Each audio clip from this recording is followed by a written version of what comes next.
एक आदमी को 4 बेटा था, किसी को नहीं पढ़ाया, किसी को नहीं पढ़ाया, जाहिल अक्षर जाहिल रखा। जानते हैं ये उस जमाने की बात है जब कुरान पढ़ने वाले बहुत कम थे, इक्का दुक्का कुरान आदमी पढ़ने जानता था। बाप का आखिरी वक्त आ गया, मरने लगा, रोने लगा, तो बेटों ने कहा कि बाबा ते कने का नहीं जा। तो बाप बोली कि बेटा हम सिर्फ दौलत कमाए, आखिरत नहीं बना पाए। मैं रो इसलिए रहा हूं कि अल्लाह पूछेगा, मैं क्या जवाब दूंगा। सोना चांदी तो मैंने कमाया, लेकिन कब्र के लिए तैयारी नहीं कर पाए, ना कब्र के लिए ना हशर के मैदान के लिए। मैं अल्लाह को क्या मुंह दिखाऊंगा। डर लग रहा है बेटा, मुझे डर लग रहा है। लेकिन एक वसीयत है मेरे बेटों, मेरे मरने के बाद ये वसीयत पूरी करोगे। तो बेटों ने कहा कि अब्बा बोलिए तो सही क्या वसीयत है। कहा कि बेटा जब मैं मर जाऊं ना तो मेरे पल्ले तो कुछ अमल है नहीं, ना नमाज है, ना रोजा है, ना ज़कात है, ना सदका है, ना खैरात है, कुछ नहीं है बेटा, हम कुछ किए ही नहीं दुनिया में। तो बेटा किसी कुरान पढ़ने वाले को लाकर, हाफिज कुरान को लाकर ना कुरान पढ़वा कर मेरे हक में दुआ करवा देना, शायद अल्लाह कुरान के सदके में मेरे गुनाह को माफ कर दे। तो बेटों ने वादा किया कि अब्बा एक वसीयत क्या, अगर 10 वसीयत भी आपकी होगी तो पूरी करेंगे, इसलिए कि आपने हम लोगों के लिए दौलत इकट्ठी की है। बाप इस दुनिया से चला गया, इस दुनिया से चला गया।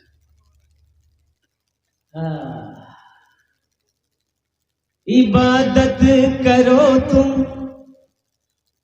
इबादत करो तुम सदा अपने रब की, ये दुनिया किसी की हुई है न होगी। इबादत करो तुम सदा अपने रब की, ये दुनिया किसी की हुई है न होगी। इबादत करो तुम सदा अपने रब की, ये दुनिया किसी की हुई है न होगी।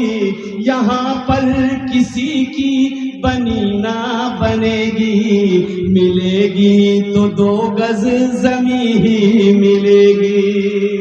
यहाँ पर किसी की बनी ना बनेगी, मिलेगी तो 2 गज जमी ही मिलेगी। मरने वाला मर गया, बेटे जमा हुए, रिश्तेदार आए, नहलाया धुलाया गया, जनाजा पढ़ा गया, कब्रिस्तान में ले जाके दफन कर दिया। चारों बेटा रात में बैठा मशवरा करने के लिए कि अब्बा मर गया है, वसीयत के मुताबिक किसी हाफिज कुरान को लाकर कुरान पढ़वा कर दुआ करवाना है। तो 3 बेटा बोला, छोटे भाई से बोला कि सुना ज्यादा परेशान मत हुए, बाबा मर ले गेले, अब वो जाने कबर जाना है, टेंशन मत ले, अपनो अपनो काम करें। हम कहां ढूंढने जाएंगे भाई हाफिज कुरान कौन है, मर के तो देखो ना, कौन किसको याद करता है भाई। मरने के बाद कोई किसी को याद करता है? ये घर वाले 2-4 दिन रो लेंगे, आंसू बहा लेंगे, दुआ हुआ होगा तो करवा देगा। 6 महीना 4 महीना 6 महीना साल भर तक याद रखेगा, फिर उसके बाद कौन थे आप, आपका नाम लेने वाला कोई नहीं। ये इतनी बड़ी जालिम दुनिया है, ये धोखे की दुनिया है। दुनिया की हकीकत मच्छर के फर के बराबर नहीं है। मुस्तफा कायनात सल्लल्लाहु अलैहि वसल्लम ने इरशाद फरमाया, ये धोखे की दुनिया, निकलो, दुनिया की मोहब्बत को दिलों से निकालो, अल्लाह अल्लाह के रसूल की मोहब्बत को दिलों में बसाओ। छोटा बेटा ना बोला कि नहीं आप लोग मत जाइए, लेकिन हम जाएंगे। पूर्णिया में हाफिज नहीं मिलेगा, हम कटिहार चले जाएंगे, सुपौल चले जाएंगे, मधेपुरा चले जाएंगे, दरभंगा चलेंगे, जहां मिलेगा लग पकड़ के लेंगे। निकल गया, सुबह हुई निकल गया, चला गया मधेपुरा। देखा एक बाबा गली में भीख मांग रहा था, और कुर्बान जाओ, ए बाबू, ए बेटा, अरे बैठ जाओ बाबू, इसको देखिए, हाई लगना भाई, आजा जा जा तो गड़बड़ हो जाएगा ना। एक जगह तकरीर कर रहे थे, एक नौजवान खड़ा हुआ, मैंने कहा क्या हुआ, बोली है, हम बोले बैठो, वो बैठ गया। 10 मिनट के बाद फिर खड़ा हुआ, तो मैंने कहा क्या हुआ, तो बोली मौलवी साहब बहुत जोर से लगना चल रहा है। बोले बैठो, जवान आदमी बर्दाश्त करो, बैठ गया।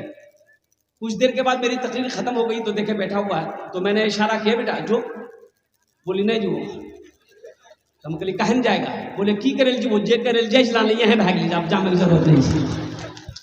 हाँ, उसको जाने दिया, अच्छा किया। छोटा बेटा चला गया, निकला मधेपुरा चला गया।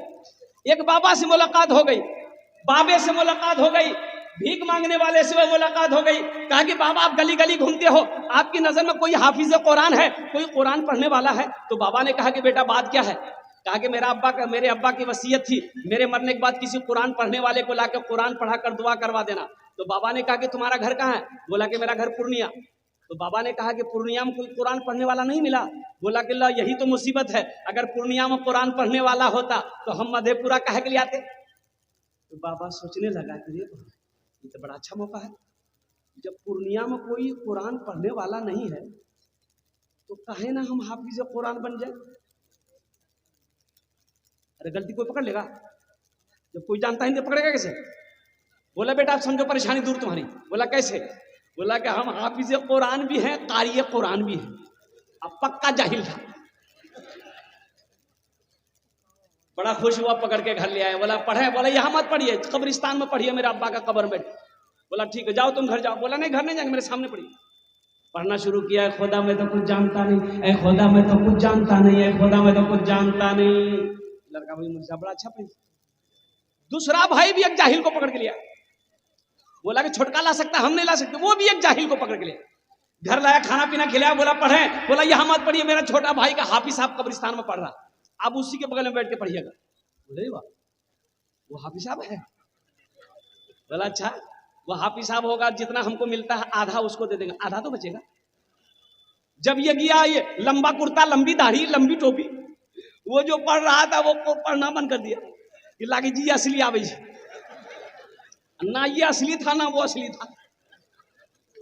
बस जाके ये बैठा, सलाम दुआ हुई, बैठा। दोनों भाई खड़ा है कि पढ़िए आप लोग। बोला बाबू घर जो हमारी पढ़ते रहे वो। बोला नहीं सामने में पढ़ो। तो पहला वाला बोला कि असली है कि नकली है पता कर लेंगे, जो होगा देखा जाएगा। पढ़ना शुरू किया, ऐ खुदा मैं तो कुछ जानता नहीं, ऐ खुदा मैं तो कुछ जानता नहीं। दूसरा वाला समझ गया कि पक्का जाहिल, वो भी पढ़ना शुरू किया, जैसन तू वैसन में, जैसन तू वैसन में, जैसन तू वैसन में, जैसन तू। मेरे भाइयों, तीसरा भाई वो भी गया, एक जाहिल को पकड़ के लिया, तीसरे कोने में बिठाया। चौथा भाई कहाँ मानने वाला था, बोला कि 3 ला सकता है तो हम बाप का बेटा नहीं, हम भी तो ला सकते हैं। वो भी भागा गया, एक जाहिल को पकड़ के ले आया, चारों को 4 कोने में बिठाया। बोला अच्छा ये बताइए आप लोग, बाबा के जन्नत पहुंचाने में कितना दिन लगता? तो निकल की बेटा जन्नत बहुत दूर है, कम से कम 2 महीना लगता।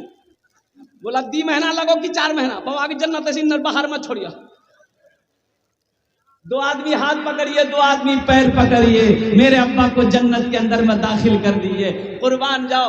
पहला पढ़ना शुरू किया, ऐ खुदा मैं तो कुछ जानता नहीं। दूसरा बोला जैसन तू वैसन में, जैसन तू वैसन। तो तीसरा समझ गया कि ये दोनों पक्का जाहिल। वो भी पढ़ना शुरू किया, ये अंधेरी तकलीफ कब तक चलेगी, कब तक चलेगी, कब तक चलेगी। फिर चौथा समझ गया कि तीनों पक्का जाहिल है। वो भी पढ़ना शुरू किया, जब तक चले चलने दो, जब तक चले चलने दो, जब तक चले चलने।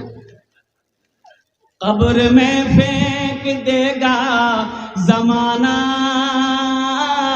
फेंक कर लोग होंगे रवाना। कब्र में फेंक देगा जमाना, फेंक कर लोग होंगे रवाना। मिट्टी डालेंगे फिर मुट्ठी मुट्ठी, ये भी हिस्सा उठाना पड़ेगा। दोस्तों एक दिन इस चमन से आशियाना उठाना पड़ेगा। उठ गया जिस घड़ी आबोदाना, छोड़कर सब को जाना पड़ेगा। उठ गया जिस घड़ी आबोदाना,